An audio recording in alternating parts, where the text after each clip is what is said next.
નમસ્કાર વિદ્યાર્થી મિત્રો, સ્વાગત છે તમારું તમારી ચેનલ કોમર્સ હિરેન પર. હું છું હિરેન સર અને હું ભણાવી રહ્યો છું ફ્રી અકાઉન્ટ સિરીઝ ધોરણ 12 કોમર્સ માટે. અને હા વિદ્યાર્થી મિત્રો, આખું વર્ષ તમે અકાઉન્ટ ફ્રીમાં ભણવા છો અને 100 માંથી 100 માર્ક્સ આ વખતે લઈને આવવાના છે. અને આ તમારા હિરેન સરની ગેરંટી છે કે આ વર્ષમાં અકાઉન્ટ ભણ્યા પછી એક પણ વિદ્યાર્થી 90 નીચે માર્ક્સ તો નહીં જ આવે. બસ કન્ડિશન એ છે દરરોજ આપણા વિડીયો રેગ્યુલર જોવા પડશે. કેમ કે આમાં હું તમને પહેલા તો બધા કોન્સેપ્ટ કરાવીશ, દાખલા કરાવીશ, એના પછી આઈએમપી દાખલા આપીશ, પેપર પ્રેક્ટિસ કરાવીશ અને તમને આ વખતે અકાઉન્ટમાં ફૂલ માર્ક્સ લાવીને રહીશ. કેમ કે બધા વિદ્યાર્થીઓને તકલીફ અકાઉન્ટમાં વધારે હોય છે 12મા ધોરણમાં. એટલે કહું છું ભાઈ, તું ટેન્શન નહીં લે, કેમ કે તારો ભાઈ હિરેન મને અકાઉન્ટ શીખવી લેશે. તો ચાલો આજે આપણે શરૂ કરીએ છીએ વિડીયો નંબર 2 માં, જેમાં આજે આપણે શીખવા જઈ રહ્યા છે આપણે ઉપાડ પર વ્યાજની ગણતરી કેવી રીતે થાય. સર આ તો અમને આવડે છે, આપણે ગયા વર્ષે 11મા ધોરણમાં ઓલરેડી શીખી ગયા છે, તો આ વર્ષે નવું શું છે? તો આ શરૂ કરવા પહેલા એક વાત તું તને પ્રોમિસ કર, જો આ વિડીયો તને ગમશે, જો તને કોન્સેપ્ટ સમજ પડી જાય ને, તો વિડીયો પતવા પહેલા તું ચેનલને સબસ્ક્રાઇબ કરવાનું નહીં ભૂલે અને વિડીયોને ફ્રેન્ડ સાથે શેર કરવાનું નહીં ભૂલે. કેમ કે તું જેટલા વધારે લોકોને શેર કરશે એટલું વધારે મોટિવેશન મને આવશે કે હું વધારેમાં વધારે વિદ્યાર્થીની આ વર્ષે મદદ કરી શકું. કેમ કે બધા વિદ્યાર્થીઓને અકાઉન્ટમાં તકલીફ થાય છે અને આનું સોલ્યુશન હું લઈને આવ્યો છું, અને પણ ફ્રી ઓફ કોસ્ટ, કોઈ ફીસ નથી, કે ખાલી બસ એક જ લક્ષ્ય કે હું જેટલા વધારે વિદ્યાર્થીઓને હું મદદ કરી શકું ત્યાં સુધી કરું. કારણ કે મારું ઓફલાઈન સેન્ટર છે સુરતમાં અને હું ગુજરાતના ખૂણા સુધી પહોંચવા માંગુ છું, બધાની મદદ કરવા માંગુ છું, અને એનું માધ્યમ છે તું અને આ પ્લેટફોર્મ. તો આપણા બંનેનો સાથ સહકાર રહેશે ને, તો આપણે 100% કરીશું.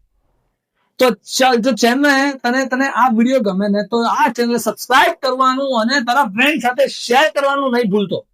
તો ચાલ શરૂ કરીએ. આજે આપણે ટોપિક નંબર 1, ઉપાડ પર વ્યાજની ગણતરી.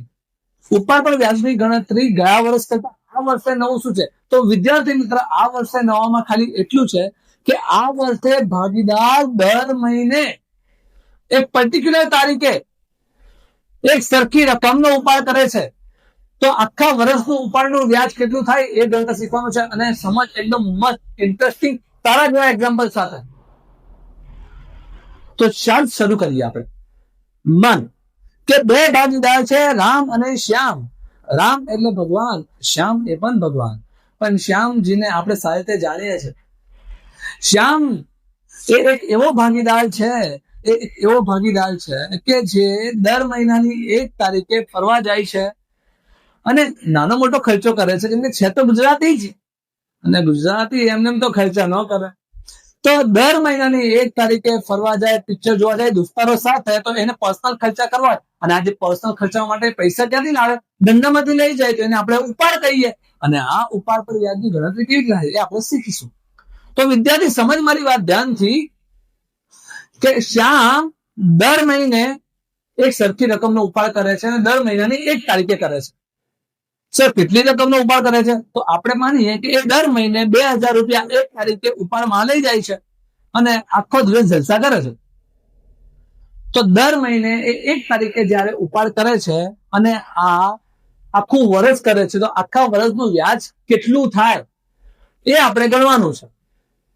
તો વિદ્યાર્થી મિત્ર સમજ, જ્યારે કોઈ ભાગીદાર દર મહિનાની શરૂઆતમાં ઉપાડ કરે, દર મહિનાની શરૂઆત એટલે કે દર મહિનાની 1 તારીખે અને એક સરખી રકમનો ઉપાડ કરે, એટલે કે 2000 એપ્રિલમાં, 2000 મેમાં, 2000 જૂનમાં, 2000 જુલાઈમાં, અને આખું વર્ષ આવી રીતે ચાલ્યા કરે, તો ત્યારે ઉપાડ પર વ્યાજની ગણતરી કેવી રીતે થાય? તો જ્યારે દર મહિનાની શરૂઆતમાં ઉપાડ કરે છે, તો ઉપાડ પર વ્યાજ બરાબર માસિક ઉપાડ ગુણ્યા વ્યાજનો દરના છેદમાં 100 ગુણ્યા 78/12. હવે તને મનમાં સવાલ એમ આવશે, સર આ 78/12 કેમ? 78/12 કેમ? તો હું સમજાવું છું તને. તું મને એક વાત કે, વ્યાજ ક્યાંથી લાગે? જ્યારથી રકમની ઉપાડ કરે. તો વિદ્યાર્થી મને એક જવાબ આપ. જો એક એપ્રિલ મહિનામાં ઉપાડ કરે છે 1 તારીખે, તો એને આખા વર્ષનું વ્યાજ કેટલા મહિનાનું લાગે? તો તમારો જવાબ આવશે કે 12 મહિનાનું. કારણ કેમ કે આપણું વર્ષ એપ્રિલમાં ચાલુ થાય અને પતે માર્ચ મહિનામાં, તો એપ્રિલ થી લઈને માર્ચ સુધી 12 મહિના થાય.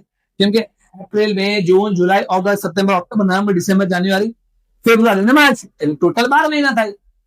તો 12 મહિનાનું વ્યાજ એને લાગશે જ્યારે એપ્રિલ મહિનાની 1 તારીખે ઉપાડ કરે. તો એપ્રિલમાં ઉપાડ કરે ત્યારે એને 12 મહિનાનું વ્યાજ લાગે. મે માં ઉપાડ કરે ત્યારે 11 મહિનાનું લાગશે, કેમ કે મે થી લઈને માર્ચ સુધી 11 મહિના થાય.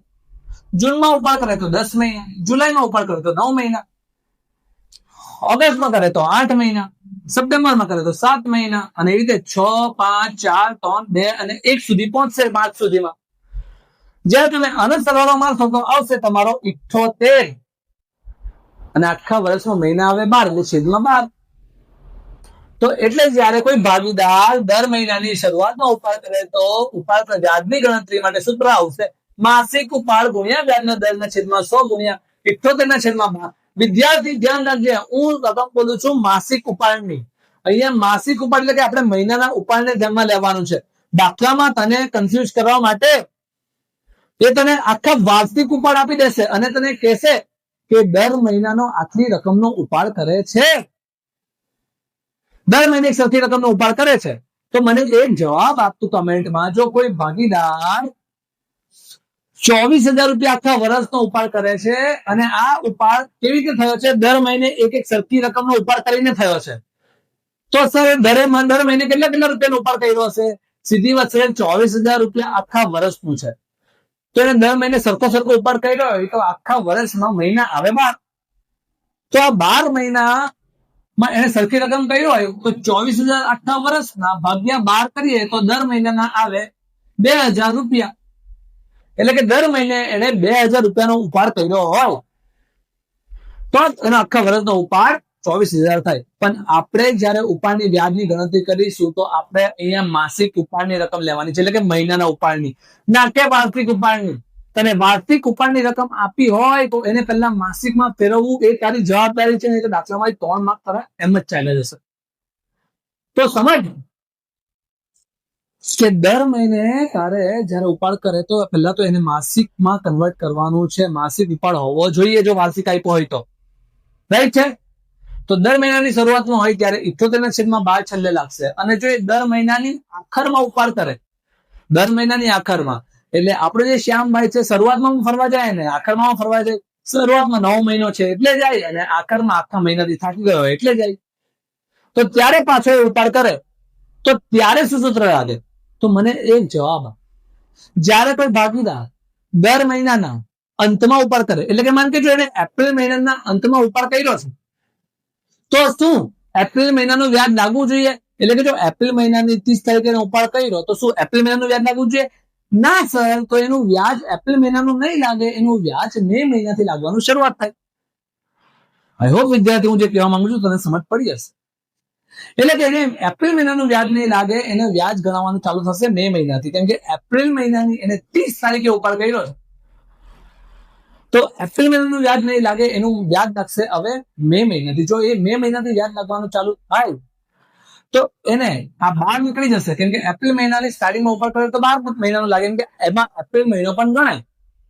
પણ એપ્રિલ મહિનામાં અંતમાં કરે તો એપ્રિલ મહિનાનું ગણવાનું નથી, એટલે મે થી ચાલુ થાય. તો મે થી ચાલુ થાય તો મે થી લઈને માર્ચ સુધી 11 મહિના થાય, એટલે ચાલુ થાય અહીંયાથી. હવે જ્યારે તું અહીંયાથી આટલો સરવાળો મારશે, એટલે કે ઇન શોર્ટ પહેલા જે 78 હતું એ 78 માંથી તું આ 12 માઇનસ કરી નાખે તો તારો જવાબ આવશે 66. અને એટલે જ આપણા સૂત્રમાં છે ઉપાડ પર વ્યાજ બરાબર માસિક ઉપાડ ગુણ્યા વ્યાજનો દરના છેદમાં 100 ગુણ્યા 66 ના છેદમાં 12. જ્યારે કોઈ ભાગીદાર દર મહિનાની અંતમાં એક સરખી રકમનો ઉપાડ કરે ત્યારે. આઈ હોપ વિદ્યાર્થી તને સમજ પડી હશે.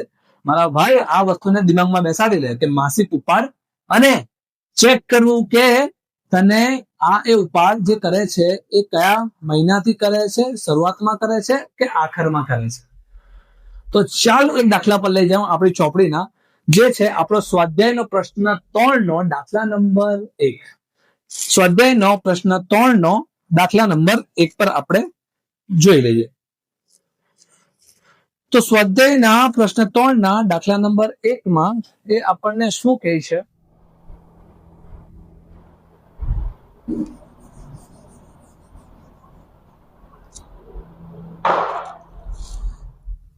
કે એક ભાગીદાર પેઢીમાંથી દર મહિનાને અંતે એક સરખી રકમનો ઉપાડ કરે છે. શું લખ્યું છે? એક ભાગીદાર દર મહિનાને અંતે એક સરખી રકમનો ઉપાડ કરે છે.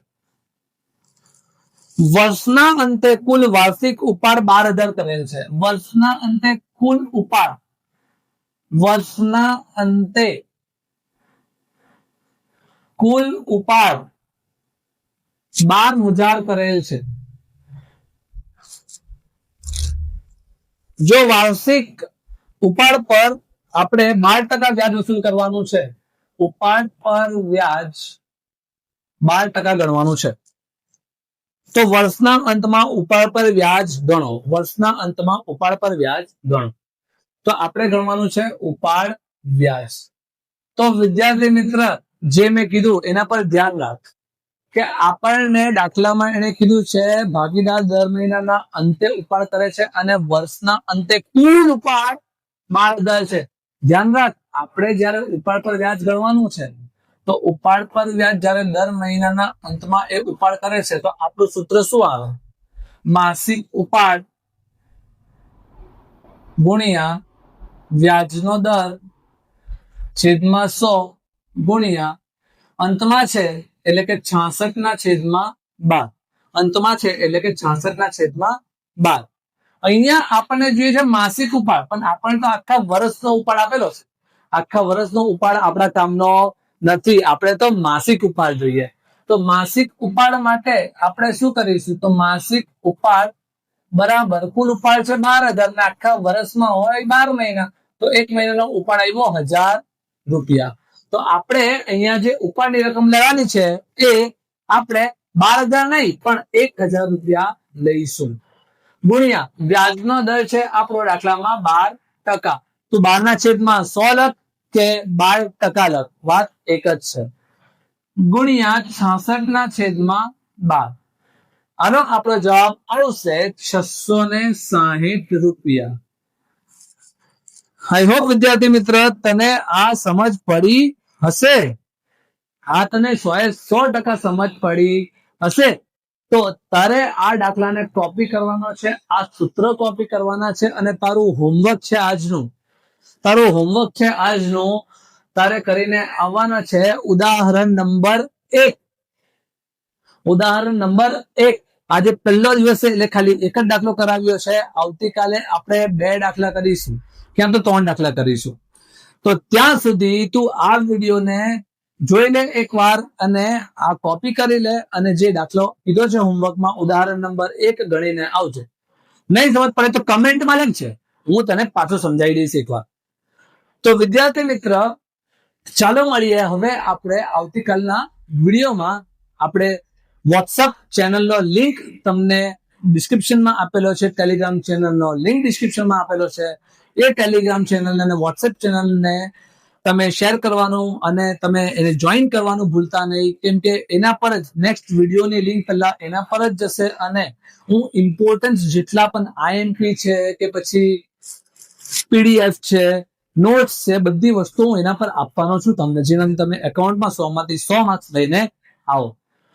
તો વિદ્યાર્થી મિત્ર, ધ્યાન રાખીને આપણી ચેનલને સબસ્ક્રાઇબ કરવાનું ભૂલતો નહીં અને આ તને મેં જે કીધું એને જોઈન કરવાનું ભૂલતો નહીં. તો ચાલ મળીએ આપણે આના પછીના નેક્સ્ટ વિડીયોમાં. ત્યાં સુધી ગુડ બાય, અલવિદા, જય હિન્દ, જય ભારત. અને તું ટેન્શન નહીં લે ને, તારો ભાઈ તને અકાઉન્ટ શીખવી દેશે ને.